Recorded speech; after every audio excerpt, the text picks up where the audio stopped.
예수님이 그 마지막 말씀을 하시고 이제 하늘로 들리우셨어요. 성천하셨단 말이죠. 그러니까 이 성천하신 이유는 성천하신 그대로 우리에게 오신다고 약속을 하고 성천하셨단 말이에요. 성천하신 뜻이 세 가지 있다는 거예요. 첫 번째는 이제 내가 하늘 보좌에 가서 전방위적으로 이제 나를 사랑하는 자를 위해서, 나의 자녀들을 위해서, 내 백성을 위해서 기도하시겠다는 거예요. 할렐루야. 그 기도가 지금 오늘 이 시간에도 유효한 줄로 믿으시기를 바랍니다. 하늘나라에 한번 올라가 보세요. 이미 요한계시록에 다 오픈해놨지 않습니까? 올라가니까 일찍 죽임당한 어린 양이 그 자리에 하나님 보좌 앞에 있다는 거예요. 하나님 보좌 앞에서 모든 것을 통치하는 통치권을 가지고 계신다는 거예요. 이렇게 하늘 보좌로 이제 올라가신 주님이 우리가 하늘나라 올라가면 어린 양으로 그 자리에 계신다는 거예요. 일찍 죽임당하셨던 어린 양. 저 어린 양 예수께서 날 위해 십자가에서 몸을 찢고 피 흘리고 죽으셔서 나를 구원하셨구나 하는 것이 그 자리에 가면 확증이 된다는 거예요. 그 확증을 우리에게 사도 바울을 통해서 확증해 주셨잖아요. 그래서 먼저 말씀을 먼저 우리에게 내려주신다는 거예요.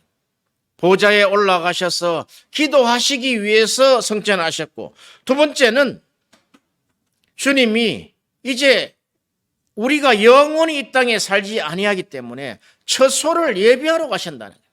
우리 영원히 거할 집을 준비하러 가신다는 거예요. 그냥 하늘나라 천국에 올라가서 노숙자처럼 아무렇게나 사는 것이 아니다 말이죠. 하나님이 보석으로 지은 집을 우리를 위해서 그 처소, 맨션이죠, 맨션. 그 처소를 예비하셔서 우리가 이제 올라갈 때 그 노숙자처럼 땅에 뒹굴지 아니하고 오직 하나님이 각자의 문패를 달아서 하나님이 우리를 거하게 하신다는 거예요. 그런데 문제는 그래요. 천국에 올라간 사람들이 이야기를 들어보면 어떤 집은 다 지어진 집이 있고, 어떤 집은 크게 대골 같은 집을 지은 집도 있고, 어떤 집은 조그마한 집도 있는데, 또 어떤 집은 지어져 가는 집이 있다는 거예요. 그럼 지어져 가는 집은 아직 능력이 없어서 안 지어졌느냐? 그렇지 않다는 거예요.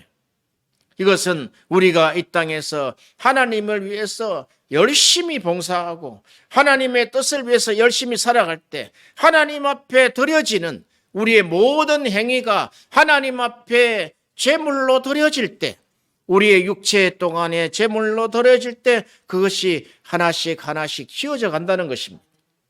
세 번째로 예수님이 성천하신 이유는 이제 내가 가면은 성령을 보내시겠다는 거예요. 얼마나 위대한 사건입니까? 예수님이 성천하시지 않으면은 성령을 보낼 수가 없어요. 그래서 이 땅을 떠나야 되는데 아버지의 뜻대로 내 원대로 마시고 아버지의 뜻대로 십자가를 지고 죽으시고 이제 죽은 지 사흘 만에 부활하셔가지고 성천하셨단 말이죠. 성천하신 모습을 제자들과 500여 형제들이 다 봤단 말이죠. 초기 교회는 예수님이 성천하신 것을 봤단 말이죠. 어떻게 죽은 사람이 부활을 하며 또 부활한 사람이 육체를 가지고 오셔가지고 어떻게 하늘나라로 올라가 버리느냐 이 말이죠. 그것이 복음이라는 게 복음. 자, 복음이 마가복음에 이렇게 시작합니다. 하나님의 아들 예수 그리스도 복음의 시작이다 그렇게 했습니다. 그럼 그 시작이 복음이 7가지로 나타나는 거예요. 그가 탄생하셨지요, 죽으셨지, 또 고난받고 죽으셨지요, 또 3일 만에 부활하셨지요. 부활하셔가지고 이제 성천하시지요. 성천하시고 이제 다시 재림하신단 말이에요. 재림하시고 이제 천년왕국을 이루신단 말이에요. 이런 이 복음이 7대 복음이 우리에게 완전히 숙지되어야 된다는 거예요. 그럼 당신이 가지고 있는 복음이 무엇입니까? 그것은 예수님의 복음입니다. 그 복음의 구체적인 것이 무엇입니까? 이렇게 탄생부터 시작해가지고 마지막 새 예루살렘까지 완전하게 이루시는 이 복음이 완전한 복음이라는 거예요. 부분적인 거 가지고는 잘못하면은 우리가 엉터리 소리를 할 수가 있습니다. 그래서 그 예수님이 그 복음을 이루시기 위해서 성령으로 잉태하셨죠. 성령으로 고난을 받으셨죠. 성령으로 성천하셨죠. 성령으로 재림하시죠. 성령으로 새 예루살렘을 지으신단 말이죠. 우리에게 이렇게 예수님도 마지막 가실 때 내가 이제 명하는 말, 이제 최종적으로 내가 너희에게 말하는 그 유언은 죽으시고 마지막 말씀이니까 올라가실 때, 이때 마지막 말씀하실 때 사도행전 1장을 보세요. 성령으로 명하셨다 그렇게 했습니다. 성령으로 명령하셨다는 거예요.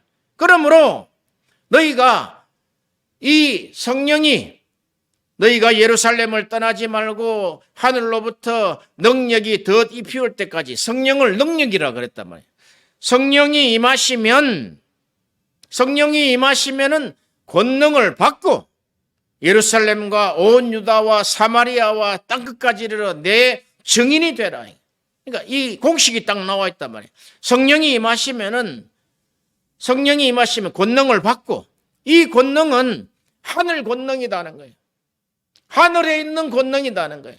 하늘에 있는 권능은 천사들 포함입니다. 눈에 보이지 않는, 이 땅에서는 뭐 스포츠 하는 사람이나 뭐 격투기 하는 사람의 힘이 세겠죠. 그런 육신적인 권능이 아니라 하늘의 권능, 천사들의 권능을 하나님이 덧입히신다는 거예요. 그 권능을 덧입히고 비로소 우리는 증인이 된다는 거예요. 증인. 휘트니스, 말티스. 그렇게 해야만 너가 예수의 삶을 살아갈 수 있다는 거예요. 예수님이 걸으셨던 그 7대 복음 안에 너희가 그 삶을 살아갈 수 있다는 거예요. 그 증인이 마르티스잖아요. 말티스 뭐냐? 순교자다. 순교자. 그것이 우리가 복음을 받아들일 처음에는 우리가 예수님을 위해서 잘못하면 죽을 수도 있겠구나 하는 그런 고민도 없지 않았겠지만, 지금은 그 죽음만이 가장 영광된 것이요. 하늘나라에 올라가면은 제단 옆에 일찍 죽임당하고 목베임을 당한 그 영혼들의, 순교자의 영혼들이 하나님의 최측근으로 있다는 거예요. 그 순교자의 그 집들이 대궐 같은 집이요. 아주 하늘나라에서는 영광스럽게 사는 것을 우리가 볼 수 있다는 것입니다. 할렐루야. 그래서 우리가 오직 성령이 임하시면, 그러니까 단 한 가지라는 게 only one. 이 한 가지랑 이 한 가지. 이 한 가지 외에는 더 말할 것이 없다는 거예요. 성령이 임할 것이다. 그래서 우리가 이렇게 생각할 수 있습니다. 이제 우리의 삶이 지금 최악이라고 생각합니까? 아니면 우리의 삶이 지금 제일 밑바닥에 생각합니까? 지금 다 탈탈 다 틀렸습니까? 그러면은 이제 시작할 수 있을 때입니다. 성령으로 시작해야 된다는 거예요. 한번 우리가 머릿속에 V자를 한번 그려보세요. V자를 그려볼 때 우리가 지금 V자의 제일 밑에 그 밑 꼭지점에 지금 도달해 있다라고 생각을 하면 좋을 겁니다. 그 V자 제일 밑에 꼭대기에서 이제 다시 V자를 이루는 그 상승곡선을 타고 나가려면은 이게 성령으로 시작해야 된다는 거예요. 성령으로 시작해야지만 그것에 열매가 있다는 거예요. 할렐루야.